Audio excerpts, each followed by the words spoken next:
welcome to the official podcast of Jonesboro Wrestling. This is Robert Red, and I'm going to be joined today by my friend D. Chris Smith. How you doing today, D? Fresh as a Klondike bar. How are you? I'm doing good. Well, thank you for joining me again for this official podcast of Jonesboro Wrestling. And now, as we always start at the top of the show in this first segment, we like to do like a recap or a review or talk about the best moments of Raw, Impact, and SmackDown from this past week. So, kind of what were your memorable moments from Raw? Okay, Raw, Shield. Shield and Randy Orton getting put in his place on his shoot interview by John Cena. Yeah, I know you and me were kind of talking about that. Like you mentioned the shoot interview, where John Cena mentioned how Orton was lazy and how all he had stuff handed to him. I mean, that was a pretty cool moment. And any other memorable moments? Well, Raw was that one other than Shield and other than CM Punk, but the disappointment was 2 handicap matches at an upcoming pay-per-view. We'll see how that rolls. Impact, wow. World title deal plus AJ Styles paper champion. And if you have to go SmackDown, I'll say Shield. Anything Shield, because Shield's never had a bad moment. Yeah, I mean, they are turning out to be almost like the Edge, the new Edge of WWE. They never have like a bad moment or anything. But I mean, from Raw, you did mention the whole handicap thing, and I mean, that did kind of perturb me per se, putting both Bryan and CM Punk in 2 separate handicap matches, 3-on-1. I thought that was a little bit excessive and a little bit over the top. So I mean, I do agree that that is a little bit odd. But I mean, Shield, it'll always have good moments. So I mean, from Raw, you'll have to remind me, who did they wrestle on Raw? I believe it was a 6-man tag, wasn't it? Yeah, I do believe it was a 6-man tag. I'm trying to remember who was in the 6-man. Big Show on the Rhodes. Yeah.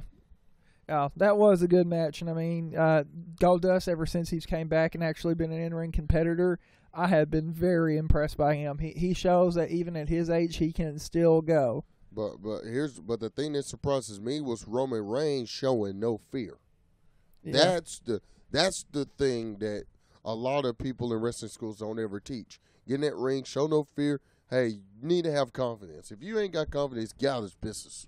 Yeah, that's true. And I mean, Impact, I'll move on to Impact. I mean, I did like the whole AJ Styles thing. That was pretty funny that at Dixie Carter on the YouTube channel, she did mention that she was supposed to get her TNA World title back, and she had this tracking number. Well, at the end of the show, she goes to open the package there, her with Rockstar Spud, and she goes to open it, and it was like a toy belt. So, I mean, I found that pretty funny. But you can't forget the 2 tournament matches. You cannot forget those, especially the finals now set for the place where TNA began, Von Braun in Huntsville for Genesis. So it'll be a new chapter written, but we'll see how that all plays in with AJ Styles. Yeah. Well, I think they're actually here in a couple of weeks. They're going to determine the new champion, from what my understanding. So it's going to be Magnus. For those of you who've caught Impact, it'll be Magnus facing Jeff Hardy for the supposedly vacant TNA title. But we've got about a minute and a half left here to talk about SmackDown. So I've already mentioned my moment on SmackDown. You go ahead. Yeah, so I'm going to go ahead and kind of mention my SmackDown moment. And I did like the Ambrose and Punk thing. That was nice. That was kind of like my memorable moment from last night. I love the counter wrestle. I love it. Yeah, very good match. The whole Daniel Bryan segment wasn't too terribly bad with Randy Orton.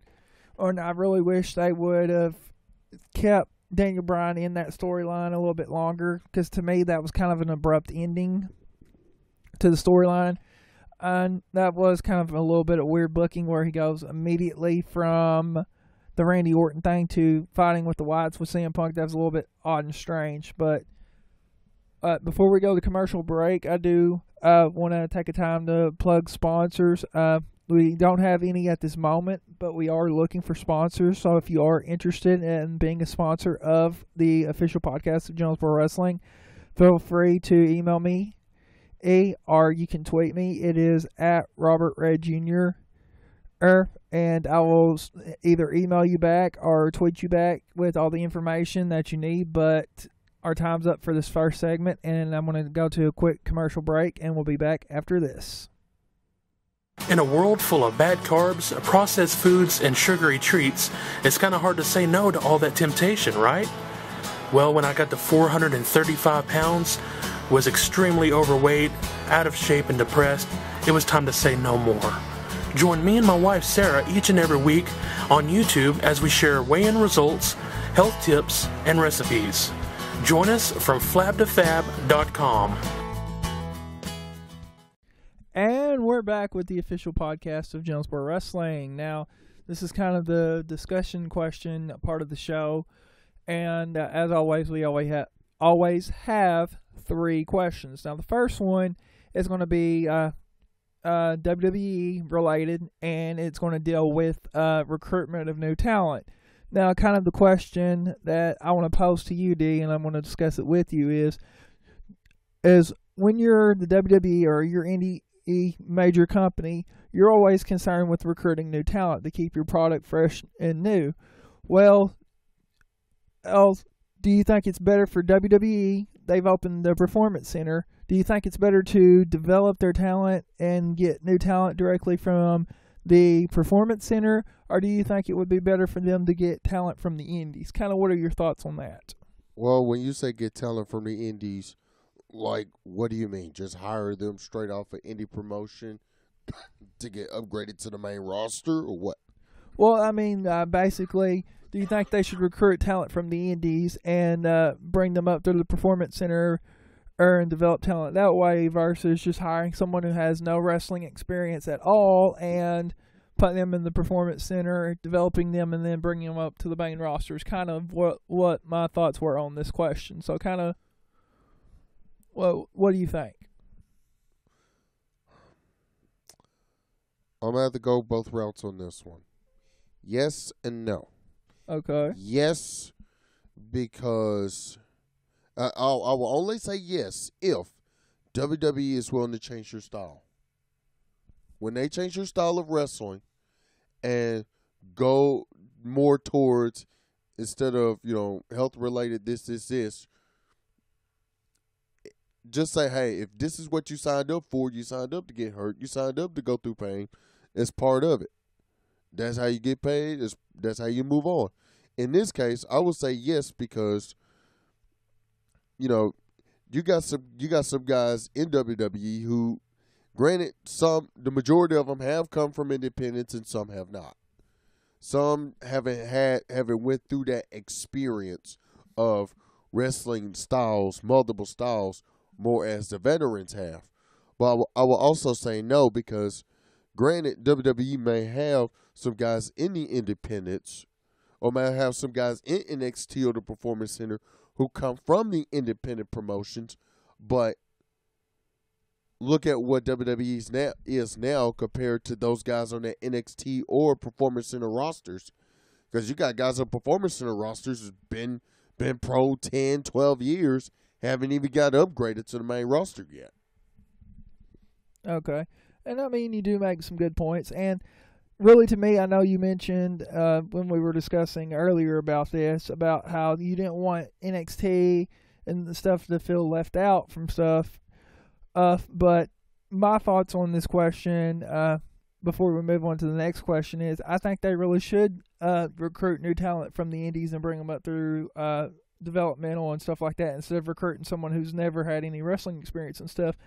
And if you think of this from a business standpoint, like businesses, regardless of what the business may be, they're always looking for experienced people to do the job, regardless if it's a wrestler or if it's a contractor to build something. They're always looking for experience. So, I mean, to me, that makes the most sense is to hire someone who's been on the indies who knows how to wrestle. But that brings up this question.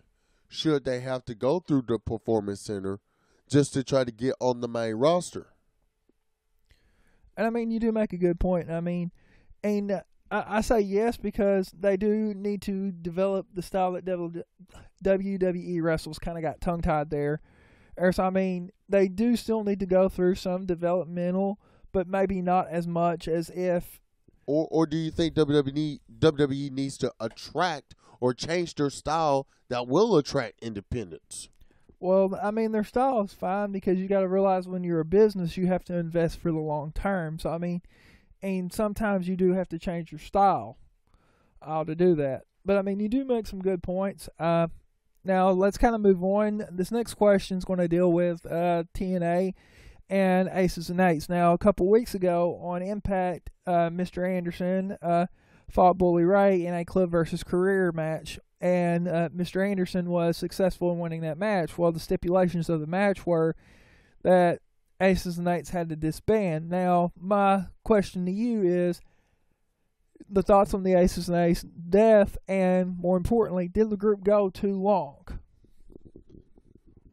A little bit similar to the Kings of Wrestling with the TNA version of it, and also similar to a lot of wrestling factions and a lot of wrestling stables and wrestling groups, with the exception of the Four Horsemen. If you make your group, and NWO is included in this, when you make your group all about one guy, you're doomed to fail. If it's all about one guy having the World Heavyweight Championship, knowing that the champion is going to push everybody else underneath the bus and not want to help them, whether win titles or anything. Because what's the titles that Aces and Eights have had? TV and World title. They haven't had the X Division title. They haven't had the tag titles. It started in the Impact Zone. Then when they went on the road, it continued during that era. And when it came back to the Impact Zone, I guess for a new beginning, you have to stop it there. Okay, so what do you think the group went on too long? No. So you think it ended at just the right time? When it becomes self-centered, you have to pull the plug, so yes. Okay. Well, I mean, I really think the group had more potential, so I mean, and I'm glad that they did pull it, but I mean, I would have really liked to seen where they took it after Bound for Glory, and kind of like seeing Bully Ray in a chase to get the title back. But I mean, I do see your point to where they did need to end it and cut it off. But also, does that raise a point of new stars? Normally, in groups like this, new stars are supposed to emerge. What happened? Bischoff didn't emerge. Neither did Wes Briscoe. Briscoe from a wrestling family, for crying out loud.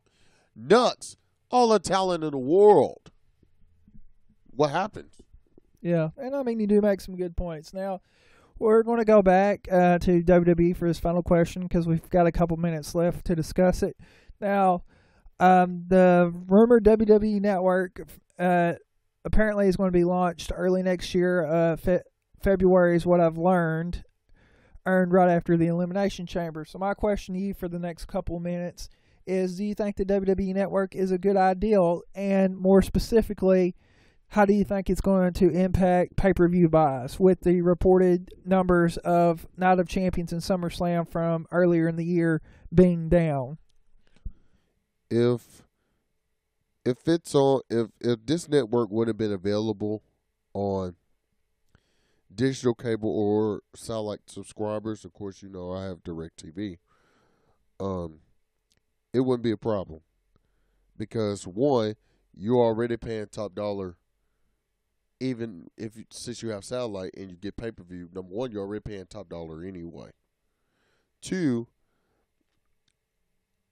I can see a little bit of an up-down balance because they want to make the pay-per-views affordable, but you got to have your stars that are willing to perform to give you your money's worth. That's my opinion. Okay. What do you think?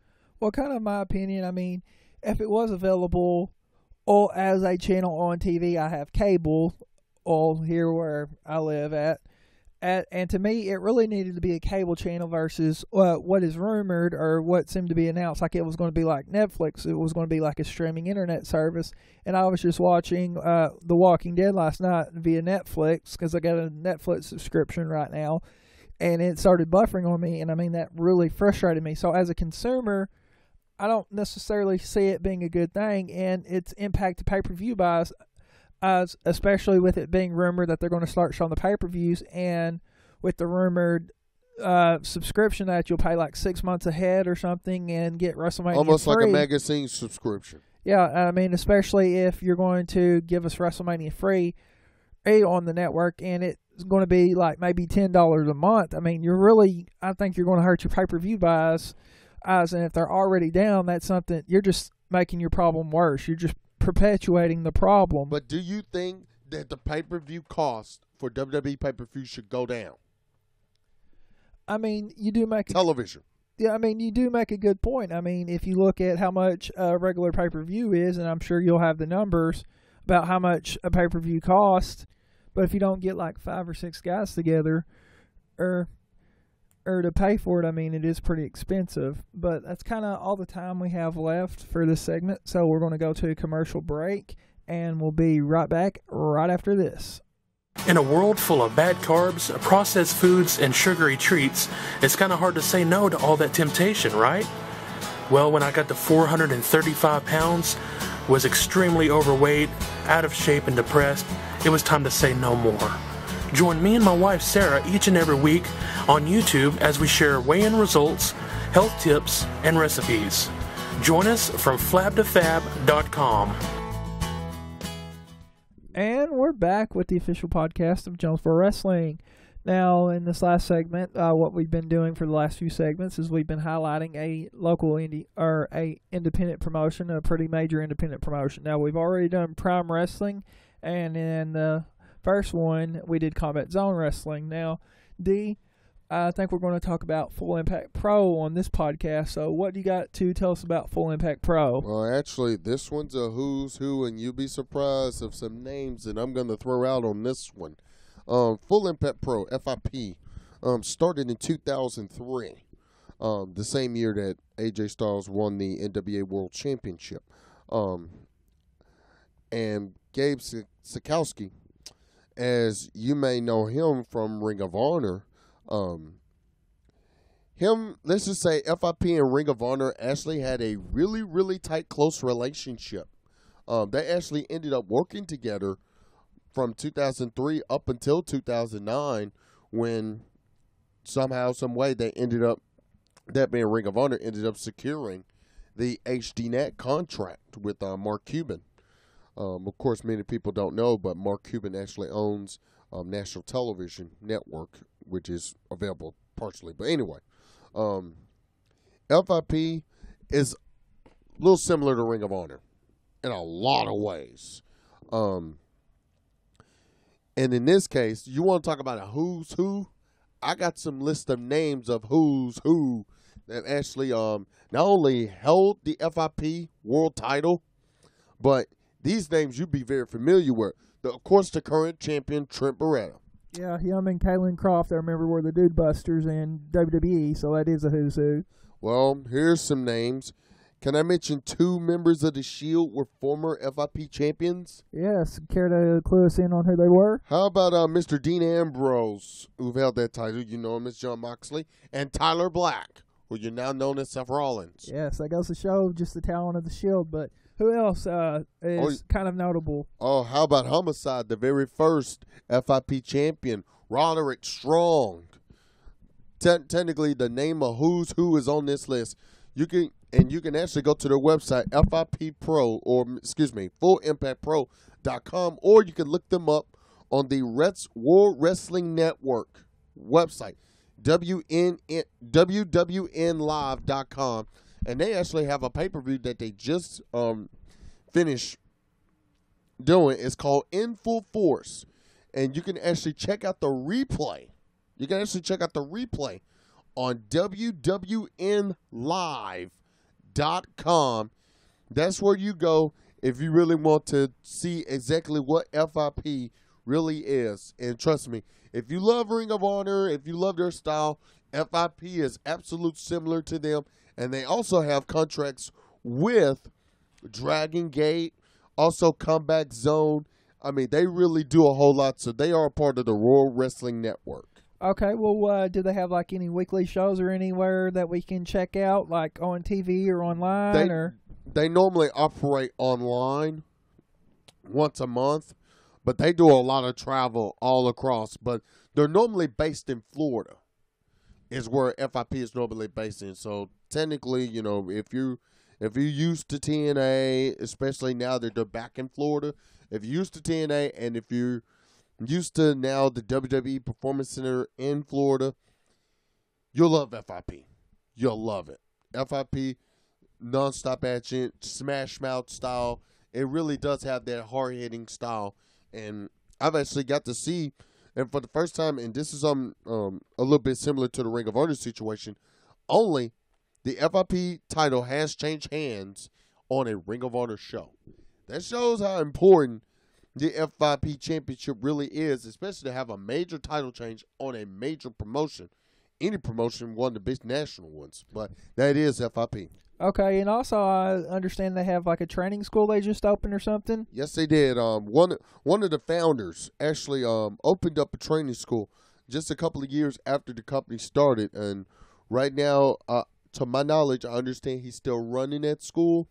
But if you want more info and everything, just go to, you can Wikipedia the whole promotion, FIP, that's Full Impact Pro Wrestling. Make sure you put wrestling at the end, or wwnlive.com or fullimpactpro.com. Okay, and thank you for that information on Full Impact Pro. Well, that's kind of all the time we have today for this podcast. I do want to remind you, we are looking for sponsors for this podcast, so if you are interested in being a sponsor, you can check us. You can tweet me at Robert Red Jr., and I will get back with you, and we can discuss sponsorship, and we will mention you on this podcast. But I do want to thank you for joining us for the official podcast of Jonesboro Wrestling.